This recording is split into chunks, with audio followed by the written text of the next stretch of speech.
আমরা যাচ্ছি স্যারের কাছে।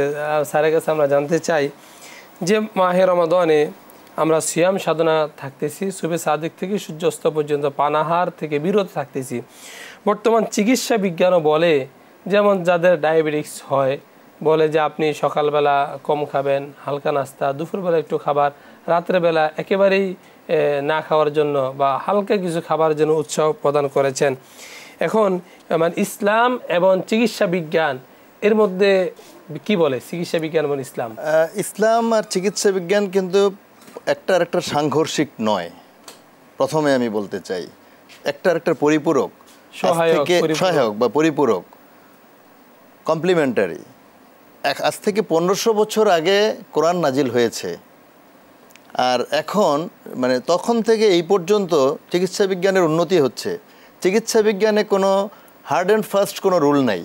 আজকে যেটা চিকিৎসা বিজ্ঞান বলছে নতুন, 1 বছর পরে সেটা আবার পুরাতন হয়ে যাচ্ছে।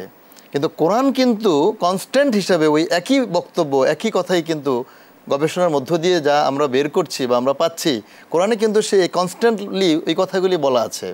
যেমনটি আপনি বলছিলেন যে আমার শরীরকে সুস্থ রাখবার জন্য, আপনি একটা উদাহরণ দিয়েছেন ডায়াবেটিক পেশেন্ট। ডায়াবেটিস কেন হচ্ছে?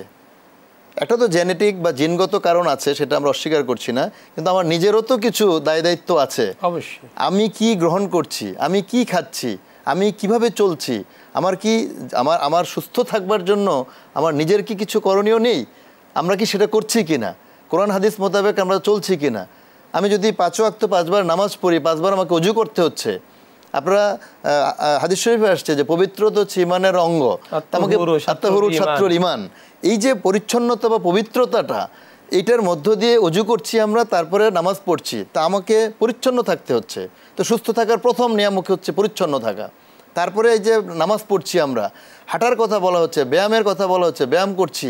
এগুলি চিকিৎসা বিজ্ঞান নতুন নতুন করে যদিও বলা হচ্ছে, কিন্তু এই রোজা বলেন, নামাজ বলেন, সকল আমাদের শারীরিক এবং আত্মিক যে ইবাদতগুলি আছে প্রত্যেকটাই কিন্তু বৈজ্ঞানিকভাবে স্বীকৃত এবং পরীক্ষিত। স্যার আপনার কাছে আরেকটা প্রশ্ন জানতে চাই।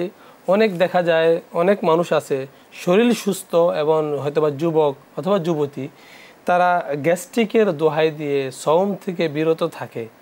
তো এই যে সওম থেকে বিরত থাকলো গ্যাস্ট্রিকের কারণে, এ বিষয়ে আপনার কাছ থেকে আমরা কথা শুনব।